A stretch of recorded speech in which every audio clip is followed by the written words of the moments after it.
ശബരിമലയിലെ പുണ്യം പൂങ്കാവനം പദ്ധതി അവസാനിപ്പിക്കാൻ ഹൈക്കോടതി ഉത്തരവ്. പദ്ധതിയുടെ മറവിൽ ലക്ഷങ്ങൾ പിരിച്ചു എന്ന പരാതിയെ തുടർന്നാണ് പദ്ധതി നിർത്തിവെക്കാൻ കോടതി നിർദ്ദേശിച്ചത്. പദ്ധതിയുടെ പേരിൽ ചിലർ വ്യാപകമായി പണം പിരിച്ചെന്ന റിപ്പോർട്ടിന്റെ അടിസ്ഥാനത്തിലാണ് ഹൈക്കോടതി ഉത്തരവ്.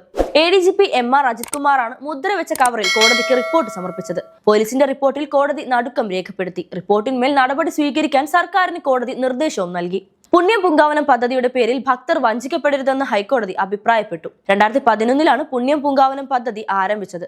സന്നിധാനത്തെ ശുചീകരണ യജ്ഞവും ബോധവൽക്കരണവുമായിരുന്നു പദ്ധതിയിലൂടെ നടപ്പാക്കിയിരുന്നത്. പോലീസിനൊപ്പം മറ്റ് സർക്കാർ വകുപ്പുകളും പദ്ധതിയിൽ കൈകോർത്തിരുന്നു. കഴിഞ്ഞ 2 വർഷമായി പദ്ധതി നിർത്തിവെച്ചിരിക്കുകയായിരുന്നു. ഹൈദരാബാദ് ആസ്ഥാനമായി പ്രവർത്തിക്കുന്ന ചില കമ്പനികളിൽ നിന്നും ചില ഉന്നത പോലീസ് ഉദ്യോഗസ്ഥർ വരെ പണം പിരിക്കുന്നതായി നേരത്തെ ആക്ഷേപമുയർന്നിരുന്നു. പുണ്യം പൂങ്കാവനം എന്ന പേരിൽ ടീഷർട്ട് ഇറക്കാൻ പോലും വലിയ തോതിൽ പണം പിരിച്ചിരുന്നു. മാലിന്യ നിർമ്മാർജ്ജനം ലക്ഷ്യമിട്ടാണ് പദ്ധതി തുടങ്ങിയത്. ദർശനത്തിനെത്തുന്ന ഭക്തരും മറ്റും ചേർന്നാണ് പദ്ധതി നടപ്പാക്കിയിരുന്നത്. പ്രധാനമന്ത്രി നരേന്ദ്രമോദി തന്റെ മൻ കി ബാത്തിൽ വരെ പദ്ധതി അഭിനന്ദിച്ചിരുന്നു.